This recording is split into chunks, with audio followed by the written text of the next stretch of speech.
Welcome to the Real Estate Espresso Podcast, your morning shot of what's new in the world of real estate investing. I'm your host, Victor Menashe.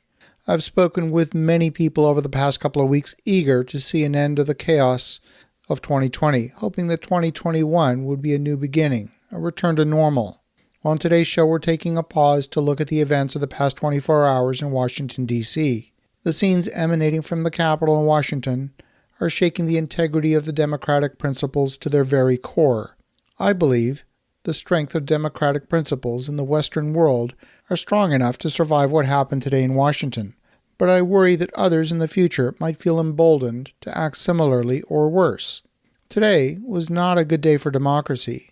When I say that, I'm not confining my comments to democracy in the U.S.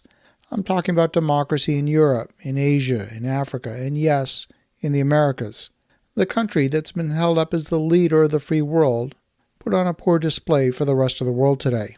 America's allies looked on with dismay, and America's enemies looked on and smelled weakness. I've no doubt the protesters in their own minds believed they were there to protect democracy. See, violent protest has been rarely the path to prosperity for a nation. There have been times when protest was necessary, and when it was in fact good. Protesters threw tea in Boston Harbor, Martin Luther King's speech in Washington, women who protested in support of universal suffrage, the right to vote. These were all the result of injustices that needed to be overturned and corrected. But the democratic process is a peaceful one. The mob rule is increasingly permeating so many parts of our daily lives. When did it become okay to storm the Capitol? When did it become okay for an elected official to remain in office beyond their mandate? When did it become okay to crash airplanes into office buildings? None of that's okay. I'm going to focus on two words that sound remarkably similar because they're core to what we hold near and dear to our hearts. Some people are committed to defending the truth, to discovering the truth. Other people are committed to defending their core beliefs. And the inability to distinguish between truth and core beliefs is what leads to distortion. The terrorists who flew planes into the World Trade Center on September 11th believed in their hearts they were doing the right thing. They believed they were doing God's work. The people who stormed the Capitol yesterday believed they were defending democracy.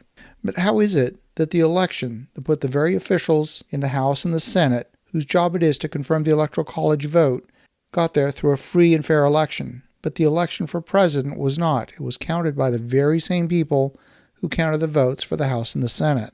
Last night, Senator Lindsey Graham, senator who's been among the most vocal supporters of the president, even after the election said, "I accept the ruling of the Second Circuit Court of Appeal in Pennsylvania. I accept the ruling of the federal judge, even though I don't agree with him." Last night, the Senate voted 93-6 against the objection to holding the joint session with Congress to complete the Electoral College vote. Senator Graham is the one senator who most wanted President Trump to win a second term, and he agrees with the legitimately elected president, Joe Biden. In the end, last night, democracy won over the chaotic scenes we saw earlier in the day. Now, I live up here in Ottawa, Canada. I'm politically agnostic. I don't have a vote in the U.S. election, but I'm a firm believer in the principles of free speech and the democratic process. I may not agree with your point of view, but I will defend to the death your right to say it. I thought long and hard about what I could say today that would be actually helpful, that would add something to the dialogue.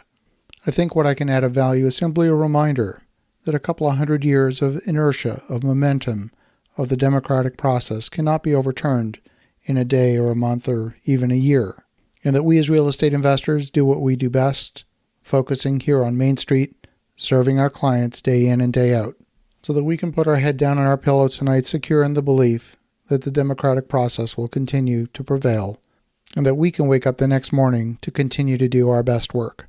As you think about that, have an awesome rest of your day. Go make some great things happen. I'll talk to you again tomorrow.